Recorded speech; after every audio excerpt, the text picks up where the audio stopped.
Many people say they'll never change, but those people need to understand the old saying that nothing changes until something changes, or nothing changes if nothing changes. Hi, my name is Matt Stevens, and this is My Sober Addiction. One thing we've got to always keep in mind is we are who we are at this moment because of what we have been programmed to be, what we've allowed ourselves to be. We are pretty much the sum total of all of our thoughts up until this moment. There's an old saying, I think it's the Jesuits that say, "Show me a child at 7 years and I'll show you the man." What that means is that the programming we have up until the age of 7 generally defines who we're going to be going forward throughout our lives. That's not saying that can't be changed. Of course it can be. It's just going to take some work. But as soon as we become consciously aware of the fact that that needs to be changed, we can then begin to do that. We have to become what we want to be. We have to just be it. And I can't stress those words enough. Be it. We can't set stipulations down and say, well, once this happens, then I will be that. Or I will be happy once this happens. Because that's not how the universe works. That's not how the law of attraction works. How the law of attraction works is you're going to be whatever it is that you are being. Now, I know that sounds like an oxymoron. Most people know what I mean already.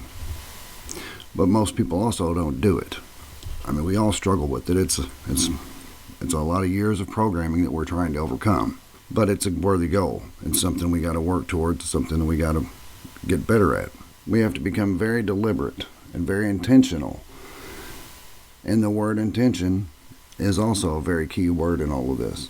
But we have to become very deliberate, very intentional in the thoughts that we choose. You know, there's a great book that was written, and it's a very short book, and I highly recommend it. It's called As a Man Thinketh. In the book, it basically says we become what we think about. And I know you've heard that. It's almost become a cliche, but it's very true.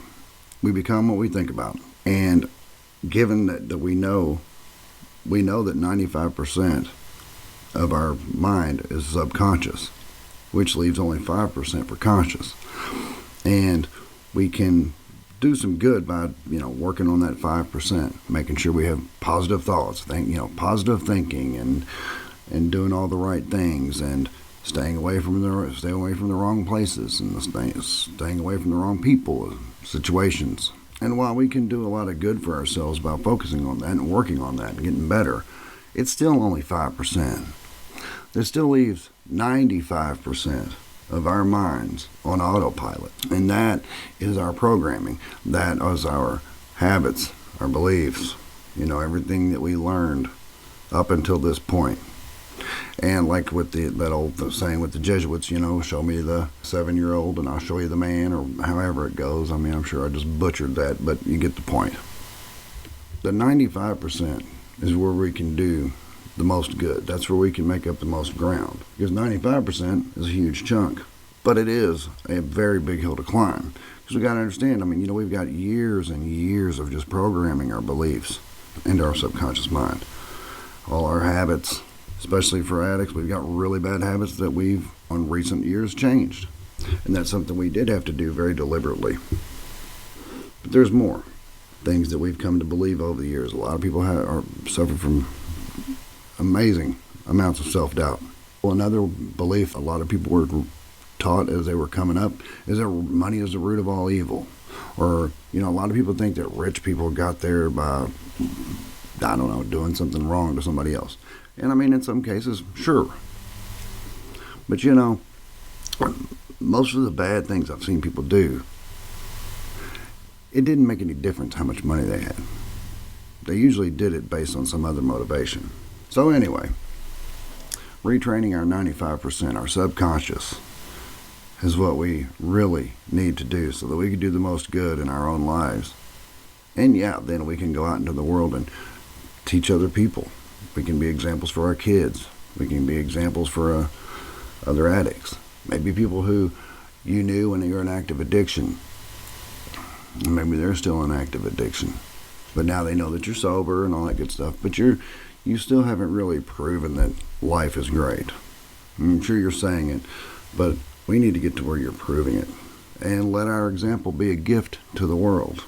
When we repair our relationships with the people around us, one thing we've got to come to grips with is that we have wasted a lot of years.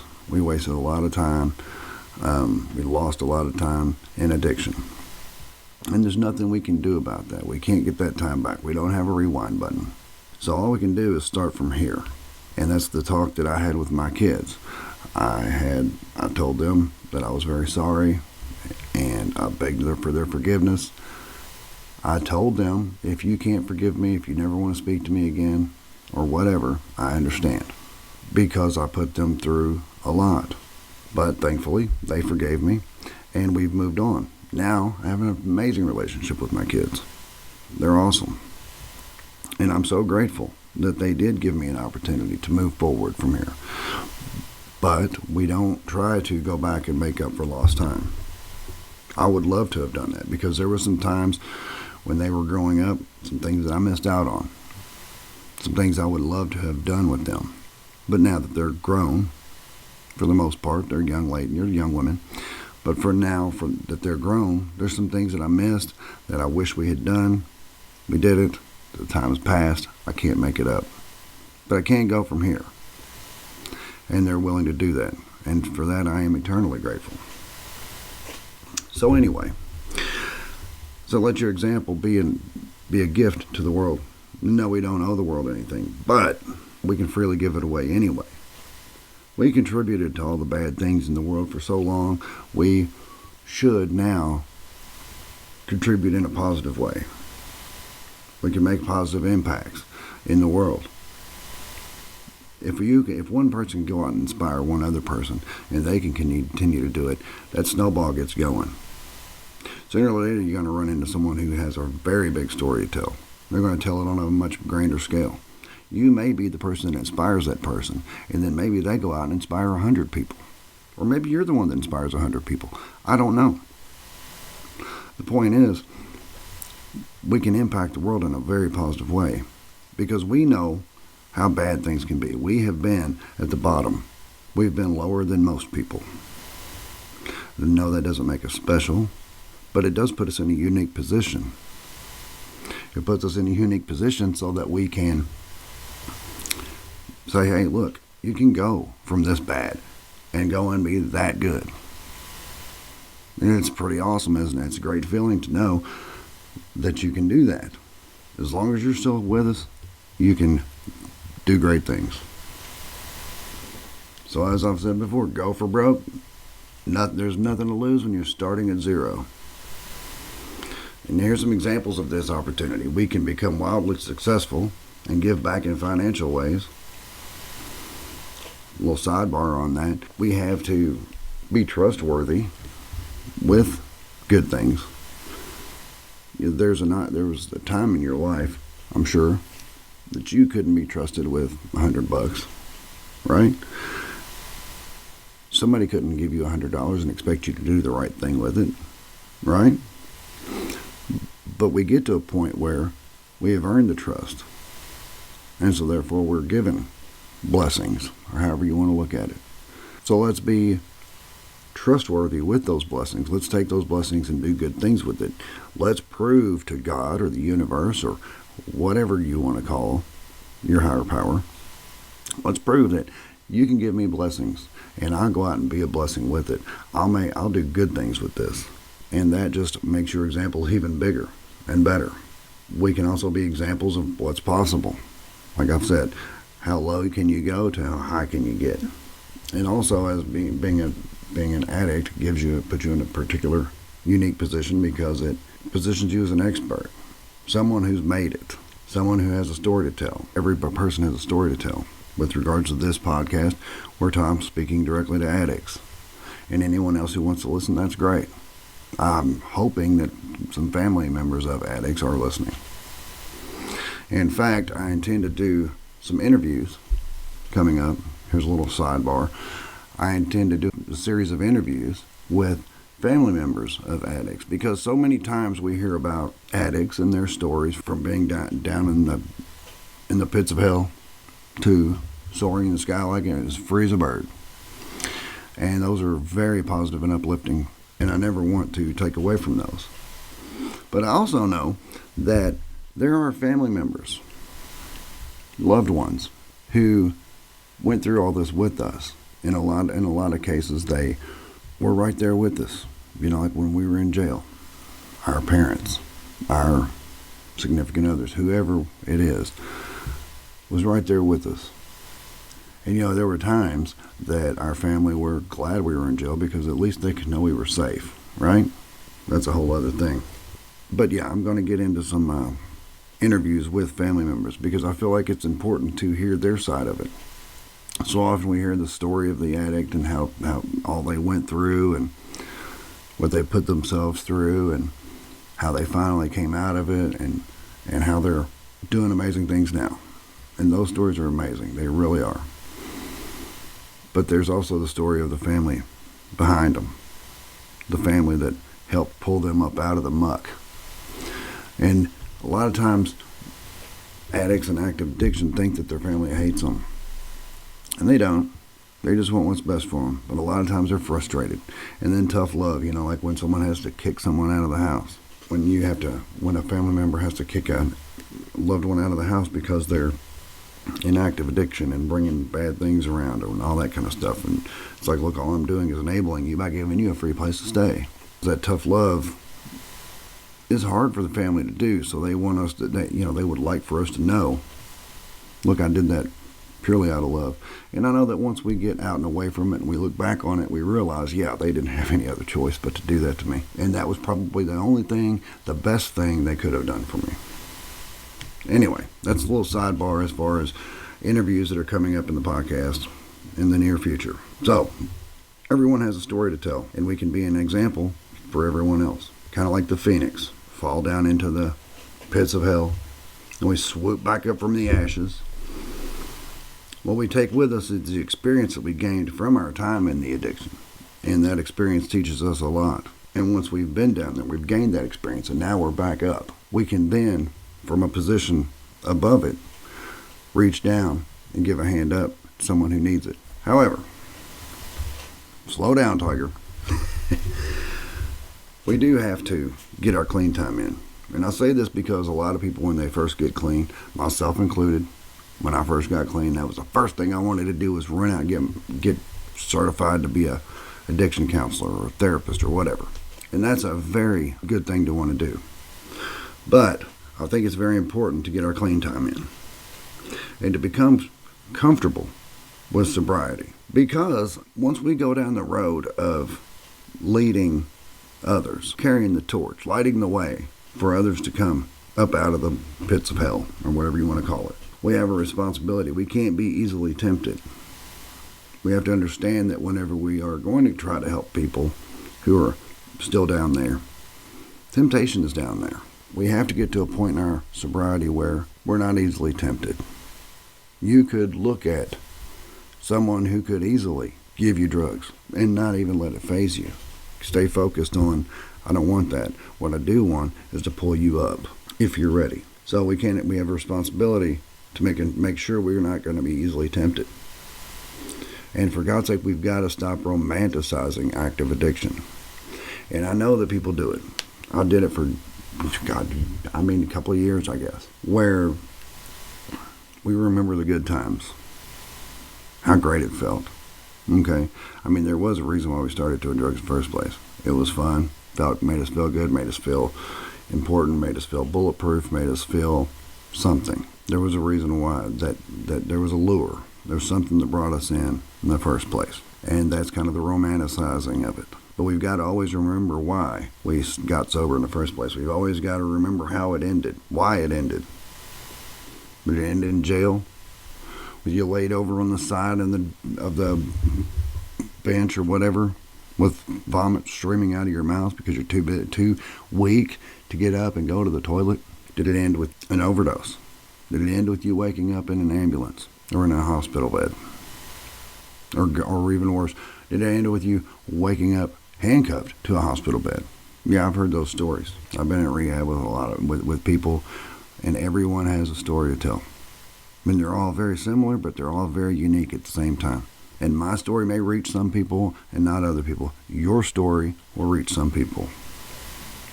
Your story is very important, but what's most important is your own sobriety. You have got to get to the point where you're not romanticizing it anymore to yourself. Because, like addiction is like an ex that doesn't want to let you go. Addiction is like an ex that wants you back, is trying to win you back by reminding you of the good times, reminding you how it felt right there at the beginning. Maybe you felt bulletproof. Maybe you felt confident. Maybe you felt whatever. Addiction's like that ex that's going to remind you remember how it was in the beginning. It's just lovey-dovey and whatever. So yeah, it's like an ex that does not want to let you go. You've got to always remember why it ended, how it ended. Because those good times very quickly turn into bad times. So what I tell people, same thing I told myself for several years. I'm going to work on myself very quietly. Get my clean time in. Get enough separation between active addiction and now. Get enough separation to where I can't be lured back in. I can't be wooed back into it. Of course, with the end goal in mind. We do have to have enough separation between when we stopped so that we can't be easily romanticized back into it. So that we can't easily be lured back into it. Because once we go down there and we start trying to help people and help people give a hand up, we are going to kind of be down there in the muck. We're going to be down there close to temptation, and they're close to where it can be given back to you. I mean, it depends upon which route you take. Like, I'm not really around people. Well, I guess we all are, but I'm not really going. You're not going to see me going to a trap house and trying to pull people out of there. That's what I mean. Am I around addicts? Yeah, because addicts are everywhere. These days, they're everywhere. If you work at a place with at least with 10 people or more, very good chance there's at least one addict there. So I say work on yourself quietly with the end goal in mind. Make a list of things that you're thankful for. Today I made a list of things I'm thankful for. I'm thankful for my podcast. I'm thankful for my family. My lovely kitty. That's my girlfriend, not my cat. She's gonna love that. Anyway, my car. The fact that I'm healthy, free, my sobriety, I'm able to help others. Those are things that I'm thankful for. My goal was to get to 5 years clean time before I really put myself out there. But, work on yourself and get yourself good. Meditate. And I've said before, people who like, I don't have time to meditate or to journal. Like, come on, dude, you sat in a freaking car. You sat in a freaking car in a parking lot for how long? How long would you sit away for your dope, man? As long as it took, right? But how long did you do it? There was times you sat there for freaking hours. And I guarantee you the average time was at least 30 minutes. Unless you had a really good one. Then again, is that good? But whatever. That's getting into a whole other thing. But that does set up, give me an opportunity to tell a funny story. A lot of people, especially around the Kentucky and southern Ohio area, have a joke about how like your dope dealer will say, "I'm pulling in now, man. Can't you see my headlights?" And I don't know, maybe in other areas of the world they say the same thing. If so, that's even funnier. But like, for example, one time I was waiting for a guy, and geez, we were in some really shady ass apartment complex somewhere in, I don't know, whatever. Really shady. And we're just sitting there hanging out in the car. Nothing to see here, just a couple of dudes hanging out in a car. That's all. And 30 minutes goes by and you're like, oh man, come on, dude. I mean, he already said he was meeting me here. So you call him. Oh yeah. I'm on my way, man. I'm on my way. And you can clearly hear people in the background talking. I mean, this guy, or maybe even better, it sounds like he's in a bathroom or something. You can always tell if somebody's in a car, or if they're in a bathroom, or if they're at a family reunion, because I've heard all those in the background. When you call a guy, yeah, I'm on my way, man. I'm on my way. Okay, cool. So then you wait another 20, 30 minutes. You call again. Hey, man, I really need to get out of here. This is really shady looking, and I'm just sitting here like a sitting duck. I don't know if a cop isn't watching, waiting for you to pull up or not. Nah, man, you good. Don't worry about it. You good. Just stay right there. Just be cool. I'm almost there. All right. So, that's cool. Fine. Then what happens? Another 15, 20 minutes goes by. You call again. Man, I thought you said you were almost here. I am, man. Shit, can't you see my headlights? I'm pulling in right now. Actually, no, I don't see your headlights. Well, I'm here, man. Just chill out. I'll be right over there. We're just doing something right over here real quick. Which kind of leads you to believe maybe he's hooking up. He has another customer over there. Okay.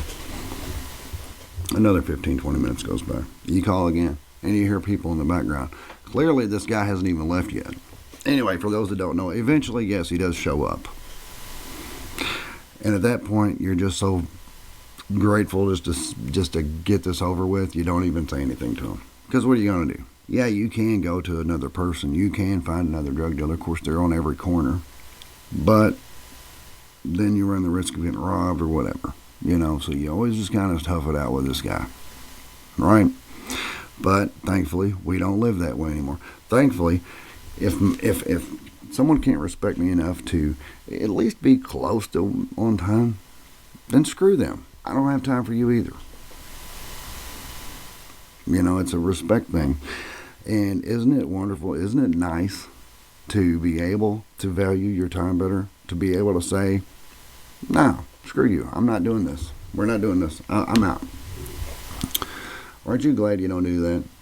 So anyway, story time with Matt there. But my point was, look how long you've sat in a car waiting for a drug dealer to show up. You can't give yourself 30 minutes to do a little journaling, maybe do a little meditation, work on yourself, get your mind in a better place, work on your 95%, your subconscious, reprogram your subconscious mind so that whenever you do take off, whenever you do hit that number, like my number was 5 years, and that's when I was really going to put myself out there. But there's always that 95%, the subconscious mind, the autopilot.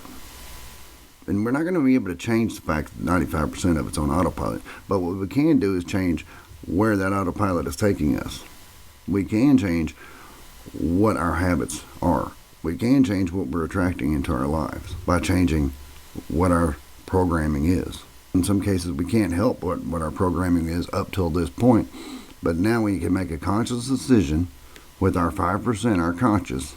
We can make a conscious decision and a conscious effort to work on that 95%, to make it better, to program it to expect great things, to program it to have habits that make way for great things to happen in our lives. So that way we can then go out and be an example for others. Anyway, that's what I got. I am going to definitely expand more on the 95% and 5%, maybe in the next episode, because I think it's so important. Our subconscious programming really is who we are. And we really can't change the fact that 95% of our mind is subconscious. But we can change what that 95% is doing. So, this is Matt Stevens. This is My Sober Addiction. Thank you for listening. I love you all very much, and I'll speak with you again soon.